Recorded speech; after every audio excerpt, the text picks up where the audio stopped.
Good evening, everybody. As you've seen by now, this isn't a normal convention. It's not a normal time. So tonight, I want to talk as plainly as I can about the stakes in this election. Because what we do these next 76 days will echo through generations to come. I'm in Philadelphia, where our Constitution was drafted and signed. It wasn't a perfect document. It allowed for the inhumanity of slavery and failed to guarantee women, and even men who didn't own property, the right to participate in the political process. But embedded in this document was a North Star that would guide future generations. A system of representative government, a democracy, through which we could better realize our highest ideals. Through civil war and bitter struggles, we improved this Constitution to include the voices of those who'd once been left out. And gradually, we made this country more just and more equal and more free. The one constitutional office elected by all of the people is the presidency. So at a minimum, we should expect a president to feel a sense of responsibility for the safety and welfare of all 330 million of us, regardless of what we look like, how we worship, who we love, how much money we have, or who we voted for. But we should also expect a president to be the custodian of this democracy. We should expect that regardless of ego, ambition, or political beliefs, the president will preserve, protect, and defend the freedoms and ideals that so many Americans marched for, went to jail for, fought for, and died for. I have sat in the Oval Office with both of the men who are running for president. I never expected that my successor would embrace my vision or continue my policies. I did hope, for the sake of our country, that Donald Trump might show some interest in taking the job seriously. That he might come to feel the weight of the office and discover some reverence for the democracy that had been placed in his care. But he never did. For close to 4 years now, he has shown no interest in putting in the work. No interest in finding common ground, no interest in using the awesome power of his office to help anyone but himself and his friends. No interest in treating the presidency as anything but one more reality show that he can use to get the attention he craves. Donald Trump hasn't grown into the job because he can't. And the consequences of that failure are severe. 170,000 Americans dead. Millions of jobs gone, while those at the top take in more than ever. Our worst impulses unleashed, our proud reputation around the world badly diminished, and our democratic institutions threatened like never before. Now, I know that in times as polarized as these, most of you have already made up your mind. But maybe you're still not sure which candidate you'll vote for, or whether you'll vote at all. Maybe you're tired of the direction we're headed, but you can't see a better path yet, or you just don't know enough about the person who wants to lead us there. So let me tell you about my friend, Joe Biden. 12 years ago, when I began my search for a vice president, I didn't know I'd end up finding a brother. Joe and I come from different places, different generations, but what I quickly came to admire about Joe Biden is his resilience, born of too much struggle, his empathy, born of too much grief. Joe is a man who learned early on to treat every person he meets with respect and dignity, living by the words his parents taught him. No one's better than you, Joe, but you're better than nobody. That empathy, that decency, the belief that everybody counts, that's who Joe is. When he talks with someone who's lost her job, Joe remembers the night his father sat him down to say that he'd lost his. When Joe listens to a parent who's trying to hold it all together right now, he does it as a single dad who took the train back to Wilmington each and every night so he could tuck his kids into bed. When he meets with military families who've lost their hero, he does it as a kindred spirit, the parent of an American soldier, somebody whose faith has endured the hardest loss there is. For 8 years, Joe was the last one in the room whenever I faced a big decision. He made me a better president, and he's got the character and the experience to make us a better country. And in my friend Kamala Harris, he's chosen an ideal partner who is more than prepared for the job. Someone who knows what it's like to overcome barriers and who's made a career fighting to help others live out their own American dream. Along with the experience needed to get things done, Joe and Kamala have concrete policies that will turn their vision of a better, fairer, stronger country into reality. They will get this pandemic under control, like Joe did when he helped me manage H1N1 and prevent an Ebola outbreak from reaching our shores.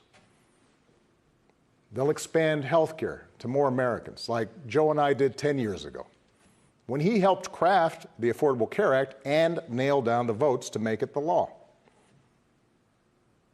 They'll rescue the economy, like Joe helped me do after the Great Recession. I asked him to manage the Recovery Act, which jump-started the longest stretch of job growth in history. And he sees this moment now not as a chance to get back to where we were, but to make long overdue changes so that our economy actually makes life a little easier for everybody. Whether it's the waitress trying to raise a kid on her own, or the shift worker always on the edge of getting laid off, or the student figuring out how to pay for next semester's classes. Joe and Kamala will restore our standing in the world. And as we've learned from this pandemic, that matters. Joe knows the world, and the world knows him. He knows that our true strength comes from setting an example that the world wants to follow. A nation that stands with democracy, not dictators. A nation that can inspire and mobilize others to overcome threats like climate change and terrorism, poverty and disease.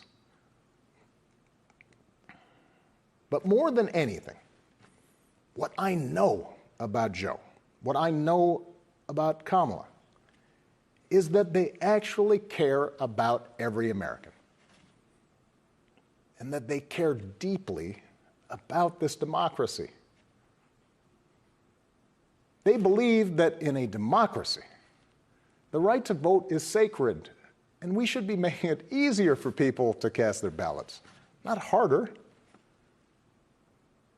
They believe that no one, including the president, is above the law, and that no public official, including the president, should use their office to enrich themselves or their supporters.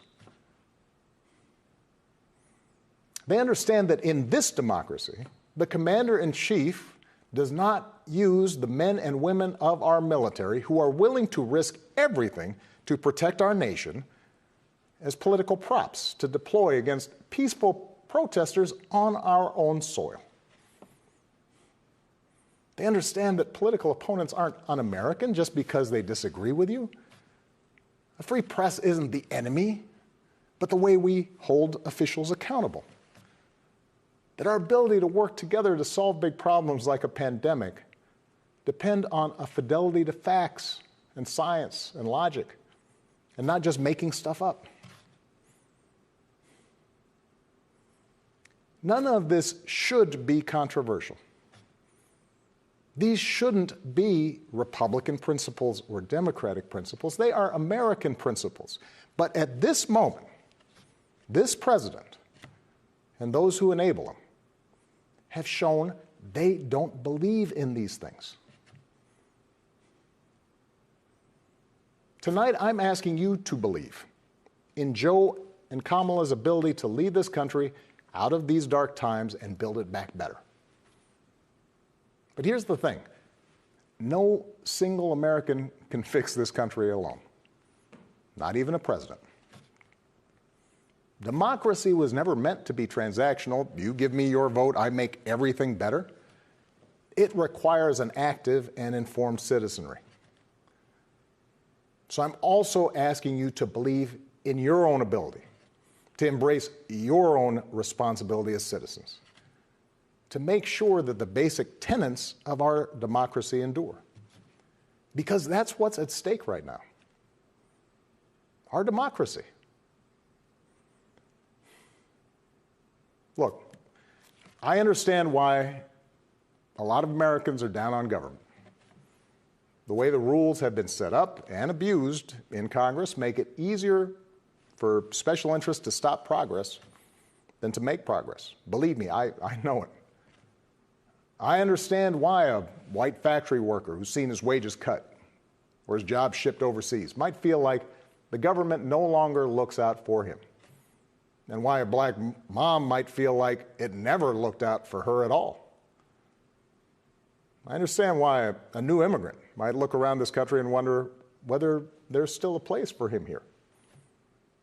Why a young person might look at politics right now, the circus of it all, the meanness and the lies and conspiracy theories, and think, what is the point? Well, here's the point.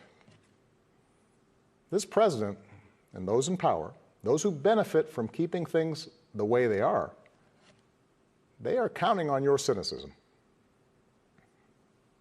They know they can't win you over with their policies. So they're hoping to make it as hard as possible for you to vote and to convince you that your vote does not matter. That is how they win.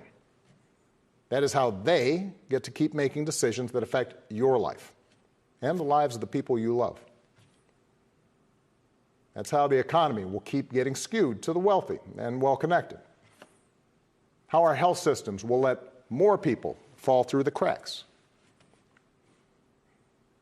That's how a democracy withers, until it's no democracy at all. And we cannot let that happen. Do not let them take away your power. Do not let them take away your democracy. Make a plan right now for how you are going to get involved and vote. Do it as early as you can and tell your family and friends how they can vote too. Do what Americans have done for over 2 centuries when faced with even tougher times than this.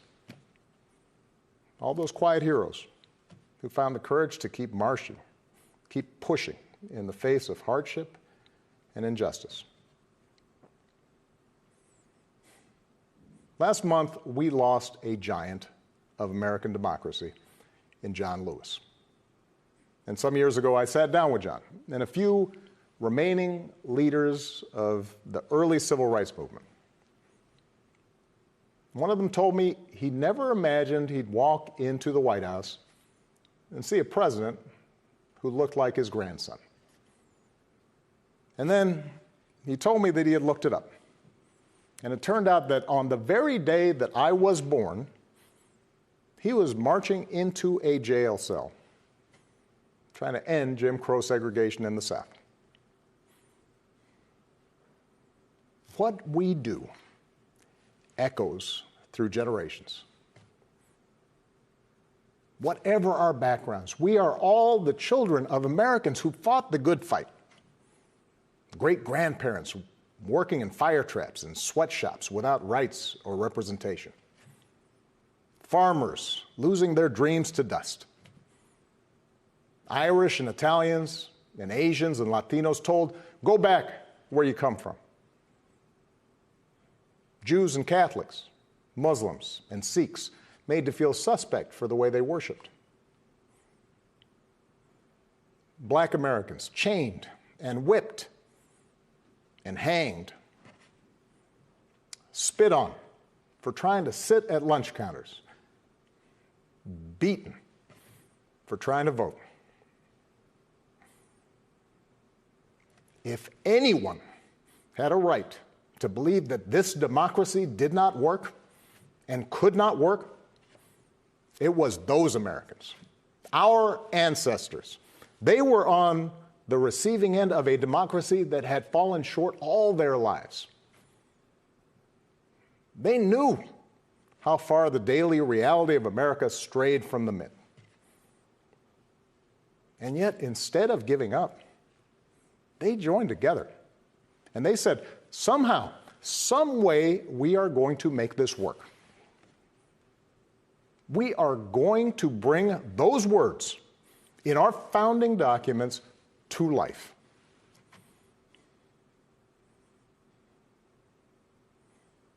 I have seen that same spirit rising these past few years. Folks of every age and background who packed city centers and airports and rural roads so that families wouldn't be separated, so that another classroom wouldn't get shot up, so that our kids won't grow up on an uninhabitable planet. Americans of all races joining together to declare, in the face of injustice and brutality at the hands of the state, that Black lives matter. No more, but no less. So that no child in this country feels the continuing sting of racism. To the young people who led us this summer, telling us we need to be better, in so many ways, you are this country's dreams fulfilled. Earlier generations had to be persuaded that everyone has equal worth. For you, it's a given, a conviction. And what I want you to know is that for all its messiness and frustrations, your system of self-government can be harnessed to help you realize those convictions for all of us. You can give our democracy new meaning. You can take it to a better place. You're the missing ingredient. The ones who will decide whether or not America becomes the country that fully lives up to its creed.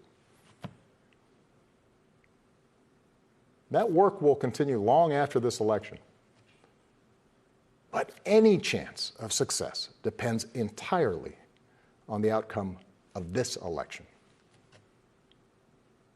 This administration has shown it will tear our democracy down if that's what it takes for them to win. So we have to get busy building it up by pouring all our efforts into these 76 days and by voting like never before for Joe and Kamala and candidates up and down the ticket so that we leave no doubt about what this country that we love stands for today and for all our days to come. Stay safe. God bless.